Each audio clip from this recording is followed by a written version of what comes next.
বিশ্বনবী ইসা ইসলামের জীবনী, ওনার বায়োগ্রাফি নিয়ে কথা বলাটা দুষ্কর, কারণ এটার কোনো শেষ নাই, কুল নাই, কিনারা নাই, বিয়ন্ডলেস, বাউন্ডলেস, বটমলেস। সুবহানাল্লাহ বলেন। কারণ তিনি তো এমন নবী যিনি হ্যাঁ বললে এটা শরীয়তে হালাল হয়ে যায়। নবীর মুখ দিয়ে যদি বেরোয় হ্যাঁ, নাম, ইয়েস, তাহলে এটা হালাল। ঠিক কিনা বলেন?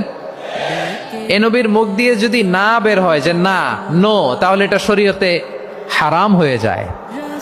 কেমন নবী আমরা পেয়েছি, যিনি হ্যাঁ বললে হালাল, না বললে হারাম, যিনি সাব্বাবা, এই আঙ্গুলি উপরের দিকে উঁচু করলে চাঁদ ভেঙে দুই টুকরা হয়ে যায়, যে নবী জমিন থেকে পা উঁচু করলে আল্লাহর আরশে মেরাজে চলে যায়।